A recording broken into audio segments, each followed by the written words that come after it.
Hello everyone, good morning दोस्तों। आज 31 जुलाई है और जुलाई का महीना आज समाप्त हो रहा है, नए महीने का आगाज हो रहा है। तो आपको भी कुछ नए संकल्प ले लेने चाहिए फॉर द अगस्त 2026। तो सबसे पहले बात करते हैं दोस्तों, यहाँ पर एक बड़ी अपडेट निकल कर सामने आ रही है कि खंड शिक्षा अधिकारी भर्ती, जिसका इंतजार अभ्यर्थी लगभग 6 सालों से कर रहे हैं और इसमें कोई बड़ा विवाद था भी नहीं, मात्र एक छोटा सा विवाद था कि इसमें जो योग्यता थी, शैक्षणिक योग्यता, उसमें बीएड वालों के समकक्ष और कौन सा अन्य एक डिग्री या डिप्लोमा हो सकता है।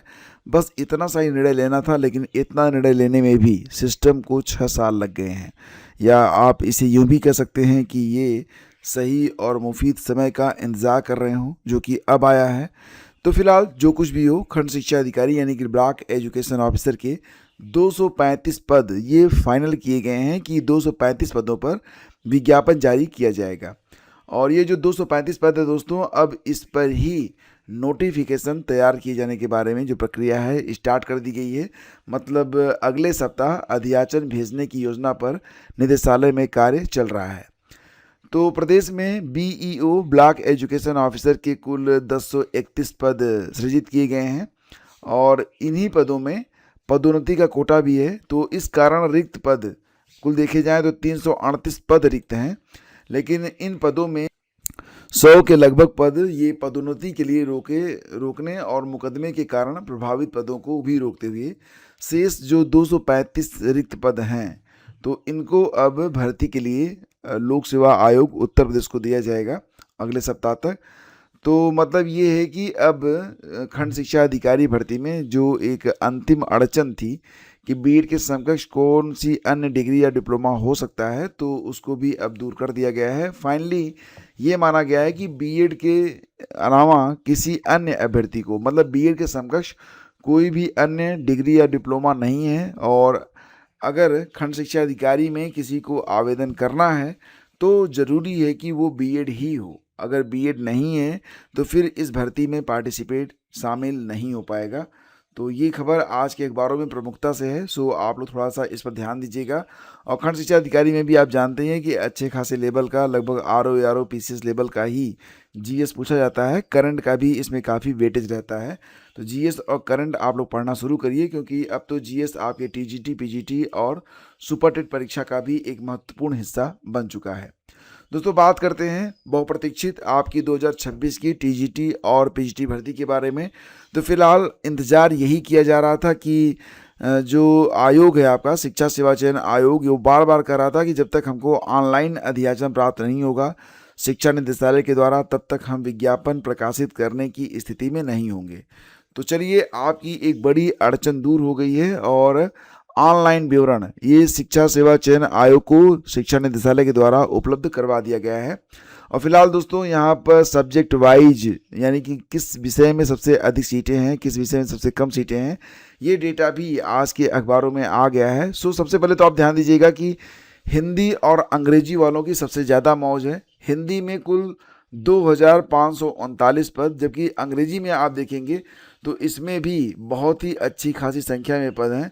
तो मिला जुला के हिंदी और अंग्रेजी में सर्वाधिक पद हैं। अंग्रेजी में कितने पद हैं? तो 2340 पद हैं। हिंदी में उससे भी ज़्यादा 2539 पद हैं। और अगर देखा जाए तो विज्ञान में कुल 2278 पद हैं, सामाजिक विज्ञान में 2265 तथा गणित में 2188 पद रिक्त हैं।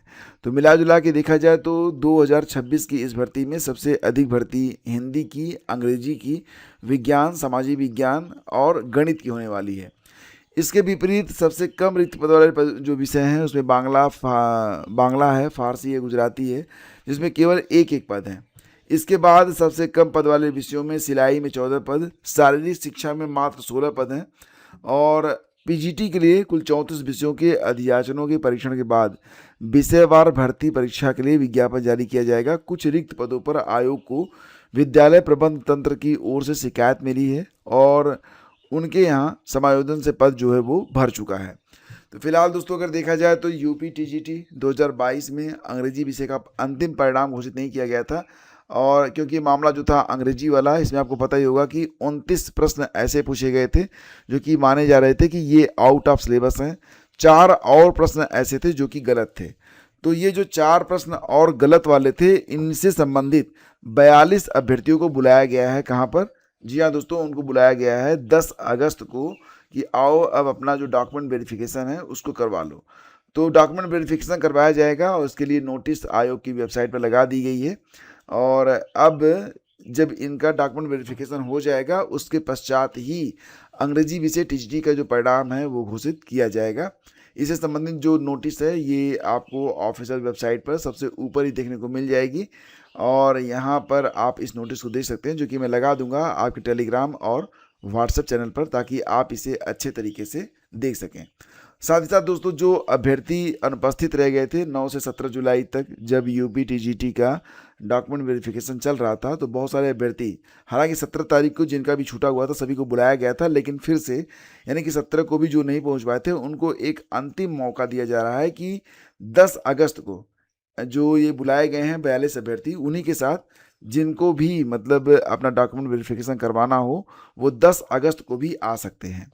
फिलहाल ये खबर आज के अखबारों में भी है, तो आपने इसे प्रमुखता से पढ़ा भी होगा। क्या विशेष शिक्षकों के लिए टेट जरूरी योग्यता?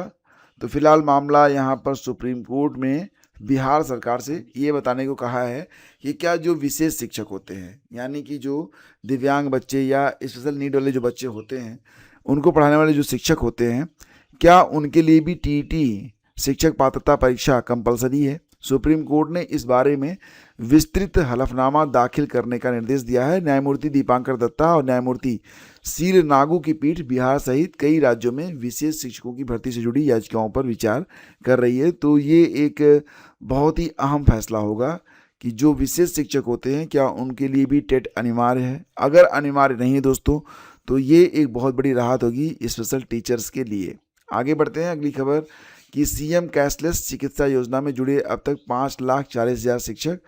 तो प्रदेश में शिक्षकों और उनके आश्रितों के लिए शुरू की गई मुख्यमंत्री शिक्षक कैशलेस चिकित्सा योजना, इसमें काम में तेजी आई है।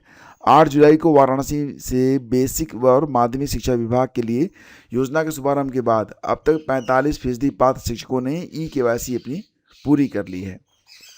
और TRE 4+2 के लिए रसायन में 3,695, भौतिकी में 1,758 पदों पर भर्ती होगी। तो यहाँ पर डेटा जो है TRE 4 का भी सामने आ रहा है सब्जेक्ट वाइज कि किस विषय में कितने पद होने वाले हैं।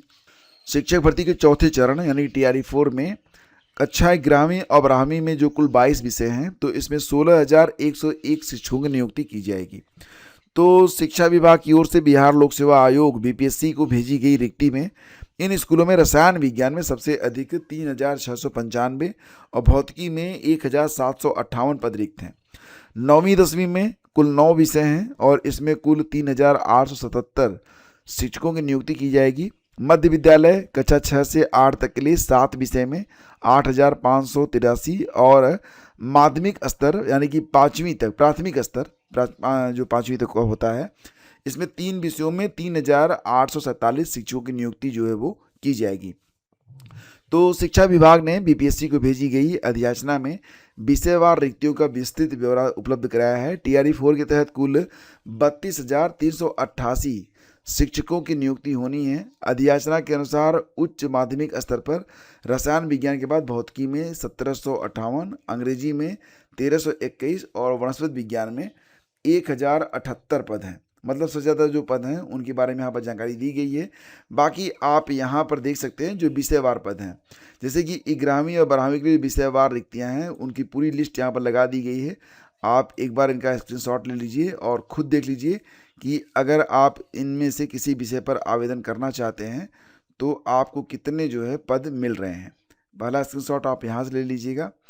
पुरानी और नई जो संशोधित सीटें हैं उसका जो स्क्रीनशॉट है आप यहाँ से ले लीजिएगा। मतलब इसमें 9वीं से 10वीं तक के लिए पहले जो प्रस्तावित था कि 9,083 पद होंगे, अब 3,870 पद ही होंगे। 11-12 में PGT लेवल पर पहले 16,774 पद होने थे, अब 16,101 पद हैं। इसके अलावा दोस्तों आप देखिए यहाँ पर भी आपको कुछ अपडेट थोड़ी सी मिल जाएगी, जैसे कि आप यहाँ पर देखेंगे 6ठी से 8वीं तक के लिए। तो दोस्तों यहाँ पर 6ठी से 8वीं तक के लिए विज्ञान और गणित में 2188 पद हैं, अंग्रेजी में 1929, संस्कृत 1225, सामाजिक विज्ञान में 1190, और हिंदी में 1096 और उर्दू में 935, कुल 8563 पद हैं। 1 से 5 तक के लिए जो पदों की कुल संख्या है, सामान्य विषय में 3065, उर्दू में 757, बांग्ला में 25, कुल 3847 पद हैं। 6ठी से 8वीं में सबसे अधिक विज्ञान और गणित रिक्तियाँ हैं। तो ये जानकारी आज के अखबारों में है। ये नोटिस मैं आपको टेलीग्राम पर लगा दूंगा ताकि आप इसे देख सकें और ये तैयारी कर सकें कि किस विषय में कितनी सीटें हैं और आपको किस पर आवेदन करना चाहिए। और एंटी पेपर लीक विधेयक को संसद की मंजूरी मिली। लोकसभा के बाद राज्यसभा से भी ये बिल पास हो गया है। हालांकि विपक्ष ने इस पर वॉकआउट भी किया है। तो फिलहाल अब ये प्रावधान किया गया है कि अगर पेपर लीक हुआ तो इस अपराध में 10 साल तक की सज़ा और 50 लाख रुपए तक का जुर्माना किया जाएगा। आयोग ने सुनी गुहार, अब 1 माह में आएगा वीडियो परीक्षा का रिजल्ट। तो ग्राम पंचायत अधिकारी, ग्राम विकास अधिकारी बनने के इंतजार में बैठे अभ्यर्थियों के लिए अच्छी खबर है। उत्तर प्रदेश अधीनस्थ सेवा चयन आयोग के अध्यक्ष SN साबत, ये याद रखिएगा, कई बार पूछ लेते हैं एग्जाम में। तो यहाँ पर कह रहे हैं कि 1 माह में जो परिणाम है वीडियो का ये आ जाएगा। ठीक है, आपको पता ही है कि UPSSC ने मई 2023 में ग्राम पंचायत अधिकारी, ग्राम विकास अधिकारी के 1468 पदों पर भर्ती का विज्ञापन निकाला था। परीक्षा 27 अप्रैल 2025 को हुई थी। परिणाम 17 अक्टूबर 2025 को जारी करते हुए प्रमाण पत्रों का मूल्यांकन कराया गया था और अब इसका जो अंतिम रिजल्ट है उसको जल्द से जल्द जारी करने के बारे में प्रयास शुरू किए जा रहे हैं। और यहाँ पर देखिए कुछ खबर ऐसे भी हैं कि मिला जुला के 4000 रुपये लेकर उनकी मतलब जो परीक्षार्थी हैं उनकी जगह साल भर बैठाए जा रहे थे। मामला प्रयागराज से ही है और ITI नैनी में चल रही थी अखिल भारतीय व्यावसायिक शिक्षा में साल भर गैंग के जरिए बड़े स्तर पर नकल कराने के संगठित खेल का STF ने पर्दाफाश किया है और अब इन लोगों पर कड़ी कार्रवाई की जा रही है। और चीनी से लेकर टूथपेस्ट, काफ़ी और सरसों का तेल तक हुए महंगे। कीमत वृद्धि को पश्चिम एशिया में फिर से शुरू हुए युद्ध के असर के रूप में देखा जा रहा है। तो कीमतें जो है दोस्तों वो काफ़ी बढ़ रही हैं, आप यहाँ पर खुद भी देख सकते हैं। और TGT अंग्रेजी में 42 और अभ्यर्थी कराएंगे काउंसलिंग, ये मैं आपको बता ही चुका हूँ। और 235 पदों पर BEO भर्ती, अगले सप्ताह रिक्तियाँ भेजने की तैयारी। सो अब आप लोग बिल्कुल तैयार हो जाइए कमर कस के। उत्तर प्रदेश लोक सेवा आयोग ने प्रवक्ता राजकीय इंटर कॉलेज परीक्षा 2025 के तहत विज्ञापित प्राध्यापक उत्तर प्रदेश जेल प्रशिक्षण विद्यालय अध्यापक वर्ग सेवा के कुल 2 विषयों मनोविज्ञान और अपराध विज्ञान और दंडशास्त्र की प्रारंभिक परीक्षा का परिणाम गुरुवार को घोषित कर दिया है। तो प्रारंभिक परीक्षा के आधार पर प्राध्यापक मनोविज्ञान तथा प्राध्यापक अपराध विज्ञान और दंडशास्त्र के एक पद के लिए 15-15 अभ्यर्थियों को मुख्य परीक्षा के लिए औपबंधिक रूप से सफल घोषित किया गया है। तो ये आज के अखबारों में है। आपकी TGT PGT सुपर टेट के लिए GS की क्लासेस दोस्तों किन्हीं कारणों से स्टार्ट नहीं कर पा रहा हूँ, बहुत अधिक व्यस्तता है। आपको पता ही है कि सुबह के बाद फिर शाम तक मैं कोई वीडियो बना भी नहीं पा रहा हूँ, लेकिन सब कुछ ठीक ठाक हो गया है और बहुत ही जल्द आपकी क्लासेज हो सकता है कि आज शाम को आपकी पहली क्लास हो। फिलहाल तो आप लोग एक काम करिएगा कि टेलीग्राम और व्हाट्सएप चैनल को ज्वाइन करके रखिएगा ताकि जब भी आपकी क्लासेज स्टार्ट हो तो उसके पहले से सूचना मैं आप लोगों तक पहुंचा सकूं। तो हमारे और आपके बीच यूट्यूब के अलावा वार्ता का एक ही जो है जरिया है, व्हाट्सएप चैनल या फिर टेलीग्राम चैनल। सो ज्वाइन करके रखिएगा। धन्यवाद।